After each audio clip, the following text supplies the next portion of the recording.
बहुत स्वागत है जी सारे विद्यार्थियों का। साडे नाल स्टडी स्केयर तो अनीता भंडराल जी इस वक्त साडे नाल जुड़े ने, जिहड़े कि मन्ने परमन्ने स्टूडेंट वीज़ा एडवाइज़र ने।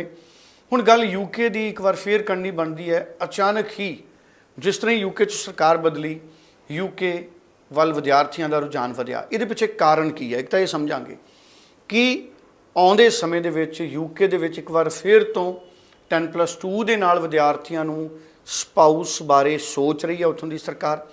मास्टर्स बहुत सारे प्रोग्राम ने, रिसर्च बेस्ड प्रोग्राम ने जिहदे विच स्पाउस नाल जांदा है। सो ये वक्-वक् पॉइंट्स ने यूके दे नवें सिरे तो शुरू होने दे और बहुत वड्डी गिणती च विद्यार्थियों के यूके वाल रुझान दे, जिहदे ते असीं गल करांगे। अनीता जी बहुत स्वागत है जी। Thank you so much sir. Anita ji, फिर अचानक यूके वाल विद्यार्थी वधे ने, की कारण है? कनेडा तो मन भरिया विद्यार्थियों का ये कारण है। हालांकि चंगे चंगे विद्यार्थी तो कनेडा जा भी रहे हैं। कि ऑस्ट्रेलिया रिफ्यूज़ल यूके वाल जा रही है, USA की रिफ्यूज़ल यूके वाल जा रही है? तो सर अगर मैं बात करूं तो यूके में कुछ टाइम पहले ये रूमर था कि पोस्ट स्टडी वर्क वीज़ा बंद हो जाएगा, लेकिन लकीली जैसे ही न्यू जो गवर्नमेंट है वो एग्जिस्ट में आई तो पोस्ट स्टडी वर्क वीज़ा फिर से स्टार्ट हो गया। उन्होंने एक अनाउंस कर दिया कि there is no impact on the post study work visa. So that is the clear indication that they are looking for the students, international students.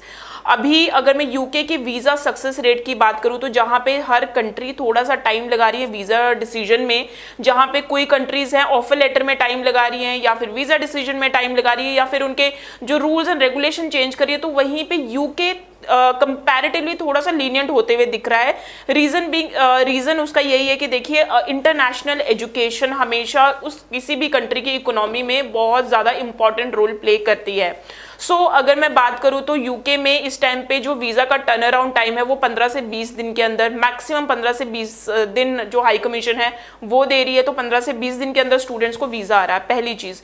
दूसरी चीज़, अगर आप एडमिशन रिक्वायरमेंट की बात करो तो यूके अगर कोई स्टूडेंट अप्लाई करना चाहता है तो there are the option, student can apply without IELTS as well. आपकी परसेंटेज बहुत अच्छी होनी चाहिए।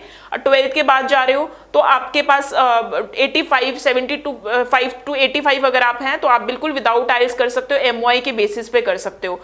ऑफर लेटर में ऐसा कोई बहुत ज्यादा टाइम नहीं लगता, हफ्ते 10 दिन के अंदर ऑफर लेटर आ रहा है और January intake is the available. Gap का there is no problem at all. 10 से 12-13 साल का भी गैप है तो भी आप अप्लाई कर सकते हैं। अगर मैं बात करूं तो इस टाइम पे जिस तरह से यूके स्टार्ट हुआ है, फिर से ऐसा लग रहा है कि क्या पता शायद फिर से वो एक बार स्पाउस वीज़ा एप्लीकेशन पे एक बार वो फिर से देखें और मे बी वो दोबारा से एक्टिव भी कर सकते हैं। लेकिन अभी जो अच्छे पॉइंट्स हैं यूके स्टूडेंट्स क्यों अप्लाई करें, वो पहला ये है कि वीज़ा जो है वो उसका प्रोसेसिंग टाइम काफ़ी कम हो चुका है। पहले जो कैश लेटर में प्रॉब्लम थी अब वो नहीं है, बहुत जल्दी सारा प्रोसेस हो रहा है। डेडलाइंस हैं अभी। Variety of the courses, UK is known for the variety of the courses. आप किसी भी कोर्स का नाम लोगे या इनफैक्ट आपने किसी भी कोर्स का, किसी भी अटपटे कोर्स का अगर आपने नाम देखा होगा ना, वो आपको पक्का यूके में आपको जरूर मिलेगा।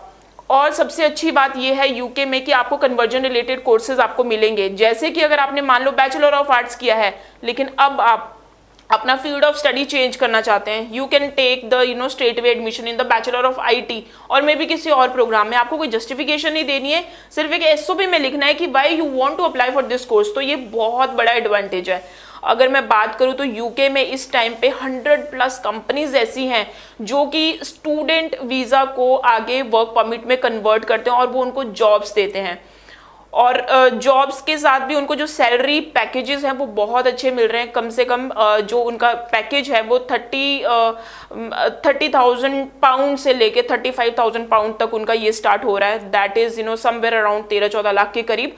तो ये सारी चीज़ें हैं। इन सारी चीज़ों को अगर देखें और इन फायदों को अगर देखें तो स्टूडेंट्स बिल्कुल यूके की तरफ अपना जो इंटरेस्ट है वो जाहिर कर रहे हैं। बिकॉज जहाँ पे ऑस्ट्रेलिया में थोड़ी सी स्ट्रिक्टनेस है पंजाब के रीजन्स को लेके, और कनाडा में कहीं ना कहीं कुछ लोगों का ये मानना है कि मे बी अब जो इंटरनेशनल कैपिंग है तो वो थोड़ा टाइम लगेगा। तो अगर आपने ऑस्ट्रेलिया कनाडा से अपना वो सोच लिया है कि नहीं अभी हमने नहीं अप्लाई करना, then you can think about UK. चलिए, तो यूके के लिए स्टूडेंट्स के लिए बहुत अच्छी एडवाइस है। स्क्रीन पे नंबर है, इस नंबर पर आप टेलीफोन करें, अनीता जी से पर्सनली बात करें या इनकी टीम से बात करें। आप इंडिया के किसी भी हिस्से से ऑनलाइन भी अपनी फ़ाइल स्टडी स्केयर के ज़रिए अप्लाई कर सकते हैं। Thank you so much Anita ji. Thank you so much.